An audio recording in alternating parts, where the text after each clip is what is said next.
Julia, I just have to ask you, we weren't going to talk about this.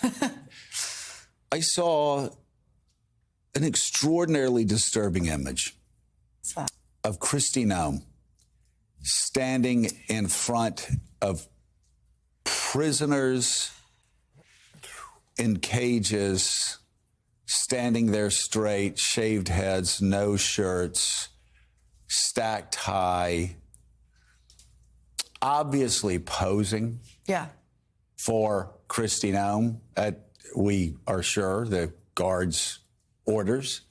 Can you give me some background on that? Because that was such a jarring, disturbing image and something that I don't think I've ever seen in American government. Yeah, I think that deserved more attention this week. I'm glad you brought that up. That's when, just this week, actually just 2 days ago, Kristi Noem, Secretary of Homeland Security, went to El Salvador's CICOT prison, where they just sent over 200 people that the administration says is tied to the gang Tren de Aragua. Right. Although, as we've heard in circuit court, it was very hard for them to prove those connections, but they used the Alien Enemies Act to do it anyway.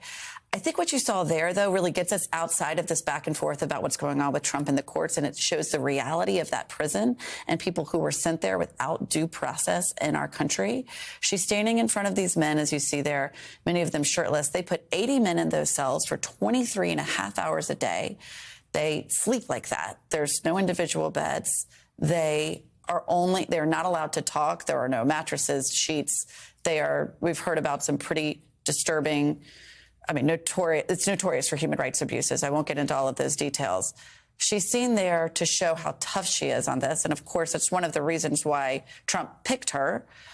Many people thought it would be Chad Wolf. He picked her mainly for the reason that she wrote in her memoir that she shot her dog, who was untrainable.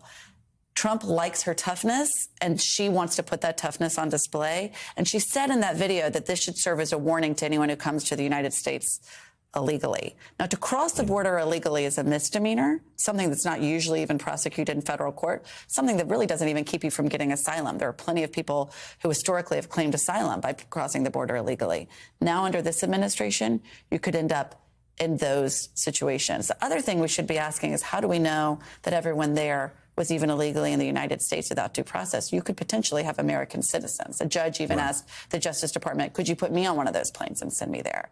So there are a lot of questions behind that. They want to use this as a deterrence measure, but one of the things we're trying to get to the bottom of is, how long are those people going to be there? Because when she was asked that, she could not answer that question. All right, NBC News senior Homeland Security correspondent Julia Ainsley, thank you so much. And coming up, Canada's Prime Minister is vowing to fight back against President Trump's tariffs, saying Canada's economic relationship with the U.S. is over.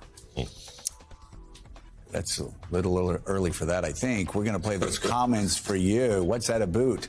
Plus, the mayor of Toronto is going to join the conversation with a look at how her city's planning to retaliate. I blame Canada. This is seriously, it's a South Park movie, except it's real. It's stunning. A beautiful, beautiful shot of New York City. What's the song, TJ? Is this Rush? Okay, yeah. Not a Rush guy. The debate, let the debate begin. We'll be right back.